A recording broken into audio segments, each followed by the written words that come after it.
under the English law, we have, something called conclusive presumptions. They are rare, but then they are not liable to be contradicted, and that is exactly what we have in the Indian Evidence Act as well. And and then there is a second category of presumptions, which are just an ordinary rule of the burden of proof. In those, the gist is that these presumptions will shift the burden of proof on the other party.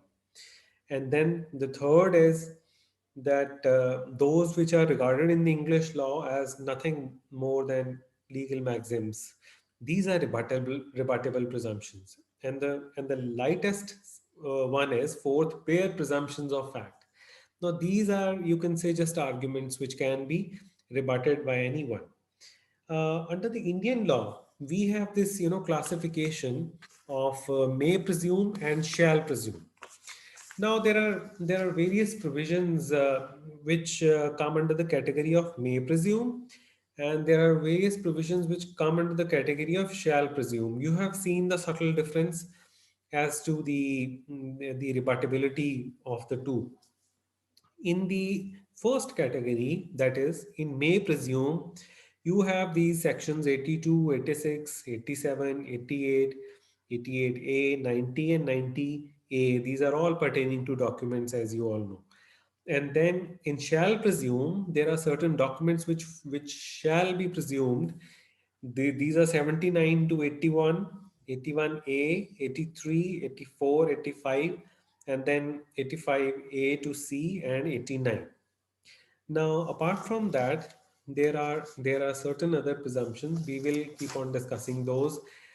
I also want to discuss few provisions which are outside the Evidence Act, but then there are other statutory presumptions as well, because these run along with the presumptions which are present in the Indian Evidence Act.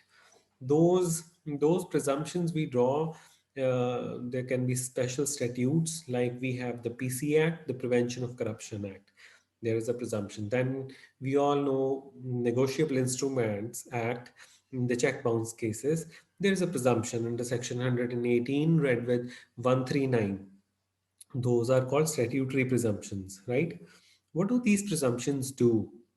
These presumptions will shift the onus, they will shift the burden. Otherwise, in the criminal law, the general rule is that the prosecution will prove its own story. The burden to prove a case is always on the prosecution.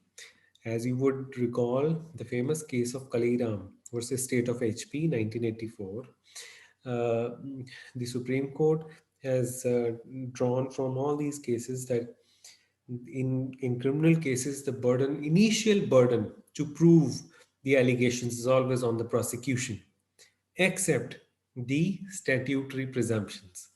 For example, in the Negotiable Instruments Act, the presumption is that the accused has given a check in discharge of some legal liability, right?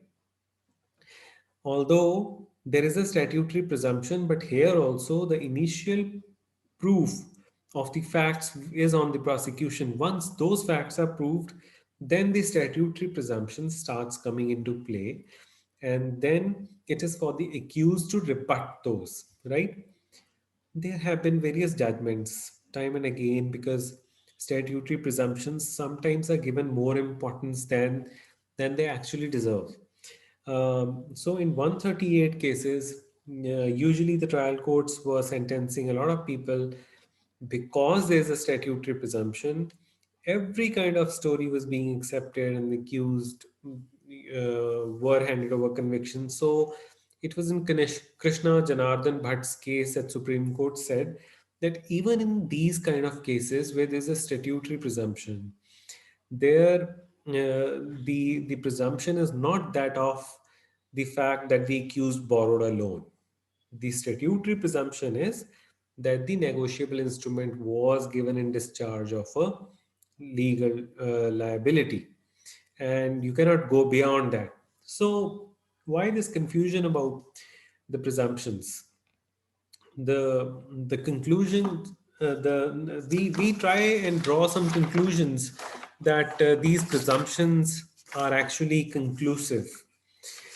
So therefore, we need to understand that Indian Evidence Act has drawn a very clear line between those provisions which are falling between may presume and shall presume, and that is why I pointed out those provisions which are coming under may presume. So in that case,